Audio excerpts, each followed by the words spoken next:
Зборуваме за актуелна и доста важна тема, со оглед на фактот и податокот дека скоро секој трет човек во Македонија има проблем со дебелината, а дебелината е најчесто и причина за посегнување по опасни и нестручни диети, кои што носат висок ризик за нарушување на здравјето. Повеќе на оваа тема и податоци за тоа колку всушност дебелината е распространета и кај помладото население, односно кај децата, во продолжение во утринската на тема, поточно во утринската тема, зборувам со професор доктор Игор Спировски, кој што е специјалист по хигиена и здравствена екологија на Институтот за јавно здравје. Добро утро, професоре, и добро дојдовте во нашата студија. Добро утро и ви благодарам за поканата.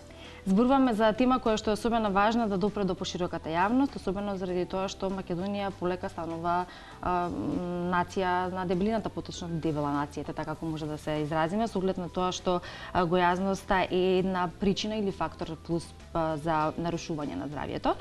Многумина посегнуваат по различни начини како би се справиле со тој проблем, кој што всушност и Светската здравствена организација ја смета за хронично прогресивна болест, која настанува како резултат на енергетски дисбаланс помеѓу внесените и потрошените калории. Но што точно се случува и кои се всушност причините поради кои што всушност се доведуваме и во состојба на накачување на килограми, односно прекумерна тежина? Причините може да бидат различни. Не смееме прво да не ги да не ги спомнеме и да ги прескокнеме генетските причини. Значи дебелината во својата есенција би рекол има и генетска компонента која што не смее да се заборави. Така што тој е еден пренос на генетски материјал од генерација на генерација кој што стимулира различни биохемиски реакции во нашиот организам, без да навлегуваме сега во нив, може да биде една сериозна причина за појава на зголемена телесна тежина и дебелина. Меѓутоа, тоа викаме ние дека е немодифицирачки фактор во медицината. Значи, на него не можеме да влијаеме. На генетиката не можеме. Она што можеме да влијаеме се другите фактори, а тоа се факторите на макро и на микросредината во која што живееме и на нашите навики. Формално, дебелината е како викаме, натрупување на масно ткиво. Дебелината генерално ја поврзуваме со масното ткиво. Значи, на масли наслаги, особено во околу стомакот, како што првично е дефинирана дебелината, затоа што масните наслаги може и во одреден период од животот и на други места и заради други причини да се натрупуваат, меѓутоа не го сметаме тоа за дебелина. Ова е дефиницијата за дебелина. И причини за тоа во однос на исхраната се оние кои што вие ги спомнавте. Тоа е енергетски дисбаланс кој што не принудува преку нашето однесување и преку како тоа живееме да имаме повеќе внес на енергетски материи отколку да трошиме, така што тоа е основната физичка, би рекол, дефиниција зошто се случува дебелината. Меѓутоа, ние не сме толку, како да кажам, фокусирани зошто тоа се случува, затоа што кога веќе дојде на таа ситуација, мислам дека луѓето и сите ние кои што сме имале, дали сами, дали некој од нашата најблиска околина се соочил со тоа, многу повеќе се грижиме како да се справиме со тоа. Кој е решението? Нашиот фокус, прво како Институт за јавно здравје, второ како одделение кој што тоа го работи во Институтот за јавно здравје, е да не дозволиме тоа да се случи. Значи да апелираме, да дадеме доволна количина на докази на оние што носат одлуки, па тие кои што носат одлуки да сменат нешто во околината, во храната која што се нуди, во организираната исхрана во училишта, во градинки, во болници и така натаму. Значи тоа е нашата улога, да не дозволиме популацијата наша да ги има овие карактеристики кои што вие ги спомнавте и овие преваленции, ние ги викаме, значи на зголемена телесна тежина и дебелина, кои што се на вистина загрижувачки кај нас. И акцентот треба да се стави токму на превенцијата од нели ова кое што зема замав, односно сите овие фактори кои што влијаат за доведување до таа состојба. Само ќе напоменам, ние нашиот акцент исто темата ќе го ставиме и на она кое што се случува пост нели вишокот на килограми, кога самите луѓе бараат начин како тоа да се смени, поточно како да ги намалат килограмите, па посегнуваат по оние опасни, како што рековме, нестручни диети, но тука само би споменала еден податок кој што говори за децата. Децата се нашата иднина и токму на тоа и треба да се работи. Вие ги споменавте градинките и училиштата и сето тоа кое што треба да има некој соодветен начин на исхрана, особено кога се работи кај младите, а она кое што се вели во последниот извештај е дека вкупно 32% од децата на 7 годишна возраст во Македонија се со зголемена телесна тежина, а 15% се дебели. Така покажува новиот извештај на Светската здравствена организација за Европа и за следење на дебелината кај децата. Тоа значи дека тука се гледа физичката активност, се гледа начинот на исхрана, начинот на трошење на калории, колку всушност децата во текот на денот треба да бидат активни, а колку не се. Седечката положба во училиште и дома пред компјутер си го прави своето и се до тоа еден фактор ризик плюс кој што доведува до прекумерна тежина. Ако зборуваме генерално за дебелината кај повозрасните и кај децата, тоа е нешто што влијае на здравствената состојба. Здравјето е нашиот приоритет, а многу од заболувањата, па и од оние жал фатални на крај случаи се доведени токму од тоа. Тука само кратко би споменале, а потоа би се задржиле и на повеќе на диетите и на порака, како не би посегнувале по тоа. Тие информации кои што ги прочитавте, Светската здравствена организација ги репродуцира, меѓутоа се наши автохтони. Значи Институтот за јавно здравје и центрите за јавно здравје учествуваат во тие истражувања во Македонија. Податоците се апсолутно тие што ги кажавте. И сме некаде во горниот дел на земјите со таквите податоци, горниот дел на земјите од Европа кои што се партиципираат во тоа истражување, така што особено што трендот не се намалува. Значи ние од 2010 учествуваме во оваа студија, на секој порано на 2, сега на 3 години и трендот не се намалува и особено имаме зголемување кај девојчињата. Кај нас машките и мажите се подебели во однос на девојчињата и жените, меѓутоа во однос на оваа популација веќе се забележува дека девојчињата ги стигаат машките кога правевме трендови. Целата таа ситуација ни покажува дека проблемот постои, дека проблемот има така наречен следлив феномен на следливост. Голем број на тие деца кои што се во како деца со зголемена телесна тежина и дебелина имаат проблем, подоцна ќе бидат и возрастни кои што ќе го имаат тој проблем. Тоа е докажано кај оваа појава. И важно е, тоа што спомнавте на почетокот во вашата најава, дека дебелината веќе треба да не ја сметаме само како ризик фактор, туку и болест самата по себе. Затоа што кога ја сметаме за ризик фактор, ние најчесто ги лекуваме болестите кои што самата дебелина ги произвела. Како што се диабет тип 2, некои видови за жали на карциноми и така натаму, значи болести кои што самата дебелина придонела или да ја забрза нивната појава, ние го викаме тоа предвремено јавување на некоја болест. Така што справувањето со кое што е комплексно и на кое што некојаш во друга прилика може да зборуваме, справувањето со овие проценти кои што ни се појавуваат нас во популацијата мора да биде еден приоритет. Во претходниот период многу се зборува за тоа, малку и ние заедно со колегите од другите специјалности сакавме да покажеме дека потребен е и мултисекторски пристап за да може да се справиме, затоа што ситуацијата сама од себе нема да се реши.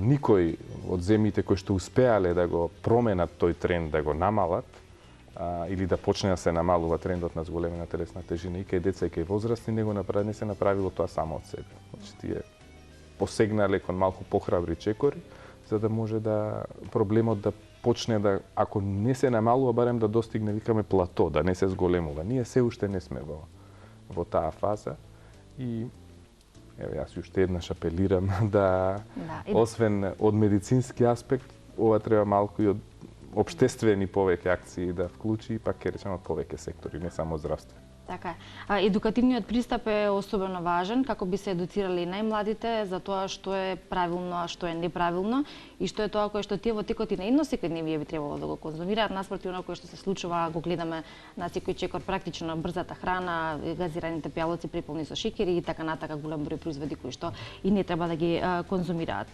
Кога веќе ќе се случи тоа што ќе се случи, поточно се доаѓа во состојба на прекумерна тежина која почнува да пречи во целокупното секојдневно животно функционирање, тогаш секој се обидува, оној кој што се соочува со тоа, да најде начин или решение како да ги намали килограмите.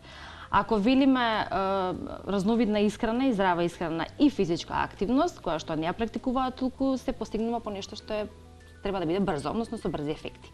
И тогаш настапуваат на сцена диетите, кои што ги имаме на секој чекор или само со еден клик можеме да најдеме на интернет голем број диети, диети за слабење за 3 дена, диети кога колку часа да се јаде, колку да не се јаде и она кое што во последно време загрижува и алармантно е дека се постигнува по таблети. Таблети меѓу кои што се и дел од терапијата за диабетичари. А исто така имавме и во едно од нашите минати изданија и за диета која што вклучуваше и алкохол од 750 мл месечни вино секоја вечер и веќе ги имаше и првите случаи за нарушено здравје, поточно за одредени нарушени органи функционирање на истите, на токсикологија беше тоа. И сега се осврнуваме токму на тоа колку всушност е опасноста од ова применување на ваквите брзи нестручни диети. Прво, зборот диета не означува редуциран во својата суштина, не означува редуциран или намален внес на енергија или намален внес на храна. Тоа означува начин на исхрана. Меѓутоа, низ ова време кое што е какво што е, многу работи се ги изгубија своето значење, нивното значење почна да значи нешто друго, меѓутоа ако се вратиме во суштина на тој збор, тоа значи континуирано како се храниме, значи каков е нашиот начин на исхрана. Така што, кога зборуваме за балансирана, умерена и соодветна исхрана, зборуваме за долготрајно како би требало да се храниме. Сега, тука секако дека има детали, меѓутоа, кога ќе видиме резултат дека определена индивидуа има зголемена телесна тежина и дебелина, прво на што се помислува е зборот диета и како со редуциран начин на исхрана или со намален внес на калории тоа да се реши. По суштина тоа и се решава така, меѓутоа како да се дојде до тој намален внес на калории е многу долг, релативно долг процес и нема брзи решенија во однос на тоа. Тоа треба трпение и од оној кој што ги има проблемот и од оној кој што се занимава со неговиот проблем. Прибегнувањето кон диети кои што ветуваат чуда, треба ние да имаме еден тип на критичко размислување кој што ние како академска заедница и како општество треба да го промовираме. Имаше едно движење за здравствена писменост, Светската здравствена организација, кое што се уште е активно некаде, кое што покажуваше дека ние како население не сме доволно критични за да оцениме што е вистините, а што е невистините информација. Диетите кои што ветуваат дека ќе го решите вашиот проблем за 3 дена, за 5 дена или за месец, во старт треба да ги заборавите, затоа што тоа не се случува така. Јас не очекувам од сите нас да знаеме како функционира човековото тело, меѓутоа ние како лекари точно знаеме дека сведувањето на човековото тело на едноставно на некој сад во кој што ние нешто ставаме и од него нешто ќе излезе, тоа не е така. Има комплексни биохемиски, физиолошки процеси во нашиот организам кои што не дозволуваат само броење на калории, внесување и изнесување. Така што пораката е да не се прибегнува кон тој тип на чудотворни диети кои што ќе го решат нашиот проблем. За решавање на проблемот потребно е малку посеопфатен пристап и тој посеопфатен пристап вклучува менување на животните навики, при тоа менување на тоа како се храниме и каква е нашата физичка активност. При тоа сакам да спомнам дека физичката активност нема да значајно да го реши проблемот со дебелината. Значи, зголеменото трошење на калории преко физичка активност. Меѓутоа, значајно ќе го подобри нашето здравје. Затоа е важна физичката активност. Нема доволно докази дека физичката активност е клучна при слабењето. Но ако се применат различни навики во однос на исхранувањето и физичката И активност, се комбинира со физичка активност, тука имаме и ќе добиеме резултати со намалување на телесната тежина и со подобрување на здравието. Затоа што во вас истражување кое што вие го спомнавте, ние испитуваме и други карактеристики на животен стил кај семејствата на децата. И таму имаме исто појава на, како би рекли, на намалена физичка активност, на зголемени седентарни, ги викаме тие навики, и кои што придонесуваат исто така кон влошување и кон прерана појава на определени ризик фактори по здравието или определени болести кои што се асоцирани со дебелина. Да. Кога зборуваме за диетите или онака како што вие спомнавте, кое е всушност вистинското или суштинското значење на зборот диета, а што придонесува кое што се случува за намалување на килограмите и посегнување по нешто што е навистина опасно по здравието, многумина од таквиот начин на брзо намалување на килограмите доведува и до понатамошен јо-јо ефект, кој што е многу познат и многумина го почувствувале на своја кожа, кој делува апсолутно фрустрирачки.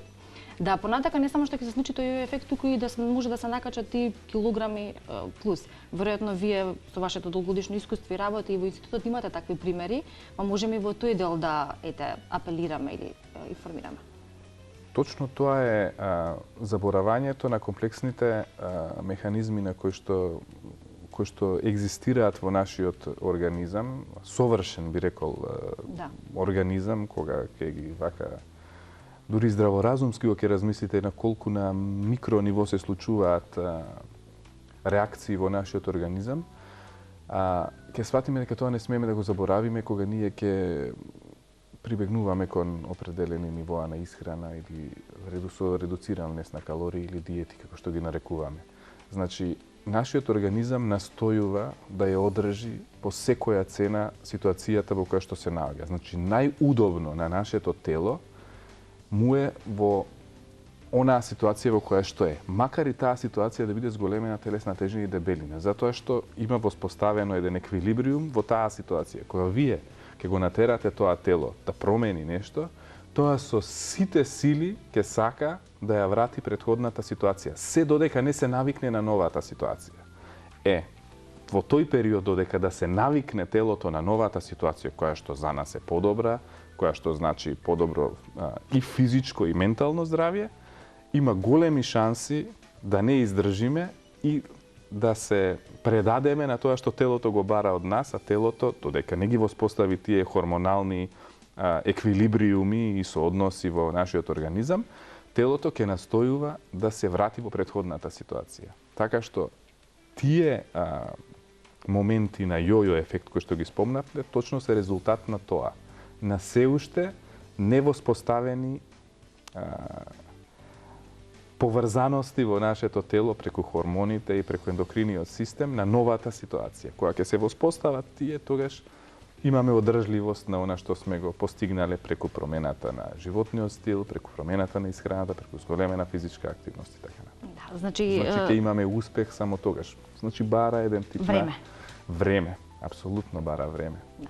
Тоа кое што се случува или се препорачува, ако не е правилно и е нестручно, не може да се не е волшебно стапче кое што би го направило тој ефект да ослабеме и да биде тоа завршена работа. За жал или за среќа? Ја би рекол за среќа, затоа што брзите решенија најчесто не е само тој јо ефект. Дополнителните здравствени ефекти, тие шокови во нашето тело, што тогаш додека сме помлади, затоа ние викаме кај децата сме загрижени за дебелината кај нив, меѓутоа младиот организам се уште има многу компензаторни механизми со кои што тоа може да го реши. Нам не загрижува затоа што тие деца во иднина голем број од нив ќе бидат и возрастни со тој проблем, а тогаш компензаторните механизми ќе бидат многу ограничени. Затоа е потребна промена на навиките кои што дотогаш ги имаат и превенцијата за која што и на почетокот зборувавме. Во последните 2 минути, само кога зборуваме за нешто, можеби најопасната страна од овој начин, кога се бара нешто што е за поидна брза постапка за слабење, тогаш се постигнува и по таблетите. Споминавме таблети, таблети кои што се достапни и онлайн, кога бараат граѓаните и оние кои што се соочуваат проблемот, може да најдат и да ги конзумираат и веќе е проблем за нешто станува збор за проблемност. Без многу да елаборираме во таа насока, затоа што е ограничено времето, јас би апелирал до нашите граѓани сериозно да внимаваат, затоа што споруваме од искуство и од она што го гледаме како препарати кои што доаѓаат во Институтот за јавно здравје, да внимаваат што нарачуваат, од каде го нарачуваат. Особено се проблематични онлайн нарачките, затоа што вие не го гледате производот, го гледате прв пат кога ќе дојде до вас, а веќе сега кога сте го нарачале, сите кога сме дали веќе пари, па ќе пробаме и да видиме како функционира. Додатоците на исхрана не смеат да содржат активни супстанции во нив. Значи, додатоците на исхрана или оние over the counter, викаме, што може да си ги купиме во супермаркет или во аптека, а не ни треба рецепт, тие не смеат да содржат фармаколошки активни субстанции. Фармаколошки активни субстанции, вклучително оние кои што го регулираат нашиот апетит, може да содржат само лекови. А и тие лекови што ги содржат, вие ги спомнавте лековите за дијабет, исто така не смеат да се конзумираат без надзор на лекар. Тие има строга индикација кога треба да се дадат.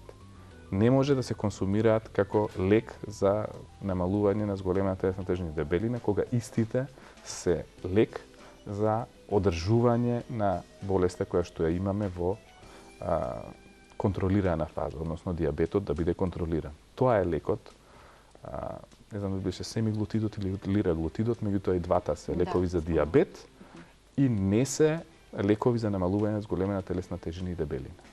Јас верувам дека со нашиот денешен разговор едукативно влијавме на нашата публика и можеби допревме повеќе до оние кои што можеби се стачуваат со овој проблем или со оваа состојба на прекумерна тежина или дебелина како велиме, доколку пак се работи за деца, она кое што е важно, го спомнавте и вие, го спомнеме и на крај, тоа е превенцијата и доколку забележиме лоши и нездрави навики во однос на исхраната и во однос на функционирањето и физичката активност во текот на денот и тоа да се промени се со цел да се променат и резултатите кои што ќе ги имаат бидат видливи и во иднина. Особено важно. Треба да сочувствуваме со нашите сограѓани кои што ги имаат тој проблем, со децата кои што ги имаат тој проблем, меѓутоа тоа не значи да не зборуваме за тоа. Мотото на годинашниот светски ден на дебелината беше да зборуваме за дебелината и да ја намалиме онаа стигма која што се уште ја има околу оваа појава. Значи, за тоа треба да се зборува, кога ќе се забележи од најмала возраст да се побара помош, за да може да се реши проблемот. Со незборување и со тлеење на проблемот, пак ќе речам како и на почетокот, и на индивидуално и на општествено ниво, нема да се реши само од себе. Така. Ви благодарам многу за вашето време и за гостувањето во утринската програма. Верувам дека ви беше и пријатно. На самиот крај ќе најавиме она кое што вие ми кажавте, јас ќе го споделам со нашите гледачи, дека ќе се случува самит на првите дами и првите господа на Европа, самит за детска дебелина, а тоа ќе биде на 9 и 10 мај. Ако сакате нешто да дадете поглед на тоа. Тоа е прв самит од таков вид кој што се организира под покровителство на хрватскиот претседател и неговата сопруга која што се занимава со овој проблем и која што го иницираше овој настан. Ќе се случува на 9 и на 10 мај во Загреб. Јас сум радосен да најавам дека и нашата прва дама, господја Елизабета Георгиевска, ќе присуствува на тој самит. И се надевам дека ќе одекне и низ Европа, па и во нашата земја, пораката дека треба да се случува нешто, бидејќи гледате и во Европа не се задоволни луѓето, па и во светот со акциите во врска со ова, така што еден од начините е тоа да се подигне на малку повисоко ниво, па ќе видиме. Се надеваме на успех. Ние сме тука се разбери за други теми и се што е општествено значајно и што би требало да знаат нашите гледачи и македонската јавност.